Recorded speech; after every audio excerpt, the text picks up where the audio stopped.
Media సమావేశంలో పాల్గొంటున్న ఉపసభాపతి శాసన మండలి గౌరవనీయులు బండ ప్రకాష్ గారు, మాజీ పార్లమెంట్ సభ్యులు బడుగుల లింగయ్య యాదవ్ గారు, మీడియా మిత్రులందరికీ నమస్కారం. ఇప్పుడే గౌరవనీయులు బండ ప్రకాష్ గారు హిల్ట్కి సంబంధించిన వివరాలు మీ ముందు పెట్టారు. ఒక రియల్టర్ ముఖ్యమంత్రి అయితే ఎంతటి దుర్మార్గమైన, ఎంతటి దూరదృష్టితో కలిగిన దేశంలోనే అతి భారీ కుంభకోణానికి తెరదీశారనడానికి ఇంతకు మించిన నిదర్శనం మరొకట్లేదు. అద్భుతంగా ఉండేది 2023 ముందు ఈ రాష్ట్రంలో రియల్ ఎస్టేట్ రంగం. 2 సంవత్సరాలు గడిచింది.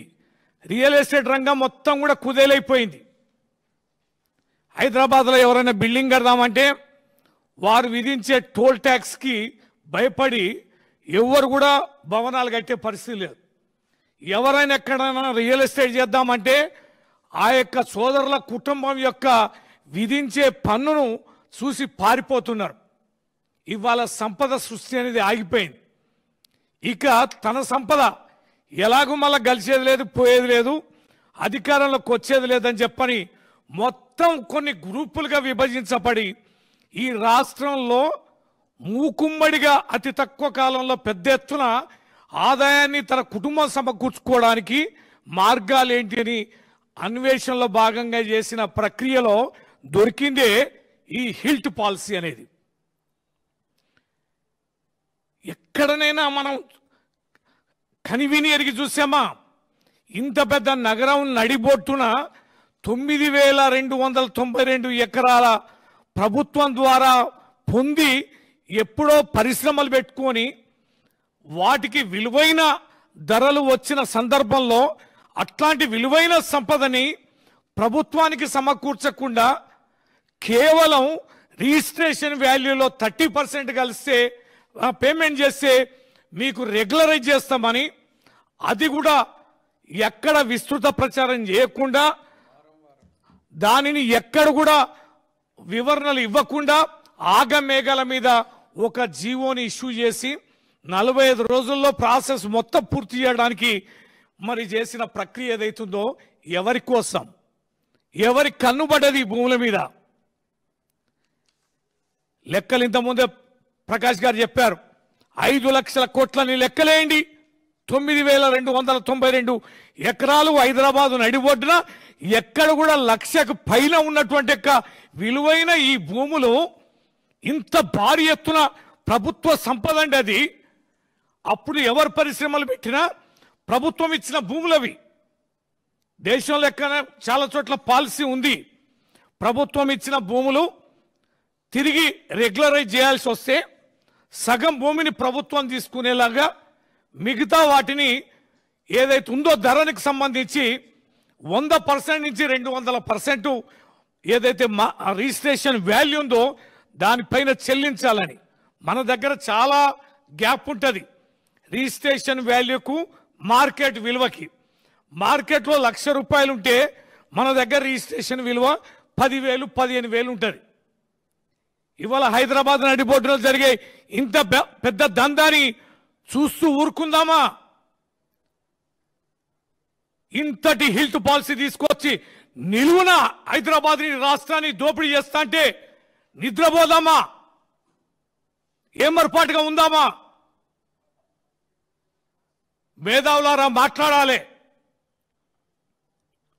గతంలో అభివృద్ధి కోసం, నీళ్ల కోసం, కరెంటు కోసం, రోడ్ల కోసం, విద్య కోసం, వైద్య కోసం, రైతుల పంటల కోసం, పచ్చని తెలంగాణ కోసం పోరాడిన కేసీఆర్ గారిని గడీల పాలన అన్నావే ప్రగతి భవన్లో ఉంటే, ఇవాళ ముఖ్యమంత్రి ఎక్కడ ఉన్నాడు? ప్రభుత్వ భవనంలో ఉన్నాడా? ఏ గడిలో ఉండి పరిపాలిస్తాడు? ఇనుప కంచెల బద్దలు కొట్టినమన్నారే, ఒక్కనాడన ముఖ్యమంత్రి కూర్చొని ప్రజా విజ్ఞప్తులు తీసుకుంటున్నాడా? ఇలాంటి పరిపాలన కోసం మీరందరూ మాట్లాడింది మేధావులారా, సామాజిక తత్వవేత్తలారా.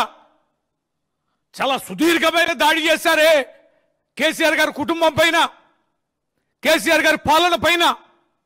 ఈ రాష్ట్రాన్ని అభివృద్ధి పథంలో అగ్రభాగంలో నిలిపిన కేసీఆర్ గారిని ఎన్ని నిందలు వేశారు, ఎన్ని మాట్లాడారు. ఇవాళ జూబ్లీహిల్స్ నడిబొడ్డున తన భవనంలో కూర్చొని చేస్తున్న ఈ వికృత దోపిడీకి మీ నోరు కదలడం లేదా, పెగలడం లేదా అని నేను మీడియా ప్రపంచాన్ని కూడా సూటిగా ప్రశ్నిస్తాను. గత ప్రభుత్వాన్ని, మా కేసీఆర్ గారిని అనేక రకాలుగా నిందలు మోపిన మేధావులు ఏం చేస్తున్నారు? ఇప్పటికైనా పలకరిస్తారా? బయటికి వస్తారా? మాట్లాడతారా? ఈ దేశంలో ఏ రాష్ట్రంలో అయినా, ఏ ముఖ్యమంత్రి అయినా ఇంతటి అవినీతి తెరలేపారా? ఖచ్చితంగా దీన్ని అందరూ ఆలోచించాలి. ప్రజాస్వామ్యవాదులు ఆలోచించాలి. ఈ తెలంగాణ రాష్ట్రాన్ని తెచ్చుకుంది ఇలాంటి దౌర్భాగ్యుడి చేతిలో పెట్టి దోచుకోమనడానికి అనేది ఈ సందర్భంగా మనం అందరం కూడా గుర్తించాలి. మేము మాత్రం వదిలిపెట్టాం, ఎట్టి పరిస్థితుల్లో వదిలిపెట్టాం. ఎవరు మూసుకున్నా, ఏ మీడియా సంస్థలు దీంట్లో భాగస్వామ్యం అయినా, ఏ మేధావులు, ఏ కుల సంస్కారవాదులు కొల్లుడైనా, బీఆర్ఎస్ పార్టీ ఎన్ని కేసులు పెట్టినా, ఎన్ని కమిషన్లు వేసినా, నువ్వెన్ని బెదిరింపులకు పాల్పడినా మేము మాత్రం తగ్గం. ఇంతకుముందు మా బండా ప్రకాష్ గారు అన్నట్టు 3-4 తారీఖుల్లో ఈ 8 క్లస్టర్లుగా విభజించుకొని మేము ప్రజాప్రతినిధులను అందరం క్షేత్రస్థాయిలో పరిశీలన చేసి ఎక్కడ ఎన్ని ఎకరాల భూములు, ఆ భూములు ఆ పరిశ్రమలకు ఎవరిచ్చారు, ఎట్లా వచ్చినాయి, మార్కెట్ రేట్లు ఎంత ఉంది, రిజిస్ట్రేషన్ విలువ ఎంత ఉన్నది, ఈ యొక్క భూములకు సంబంధించి ఎవరెవరి భాగస్వామ్యం కుట్రలు దీంట్లో ఉన్నాయో మేము ఖచ్చితంగా క్షేత్రస్థాయిలో విజిట్ చేస్తాం. సందర్శన చేసిన నివేదికల్ని ప్రజల ముందు ఉంచుతాం, మీడియా ముందు ఉంచుతాం, న్యాయస్థానం ఉంచుతాం. ఈ దేశంలోనే అత్యంత భారీ కుంభకోణానికి తెరలేపిన ఈ ప్రభుత్వం పైన ఈ దేశ వ్యాప్తంగా అన్ని శక్తులను ఒక త్రాటిపైకి తీసుకొచ్చి ఈ యొక్క దోపిడీని అరికట్టడానికి మేము ప్రయత్నం చేస్తాం.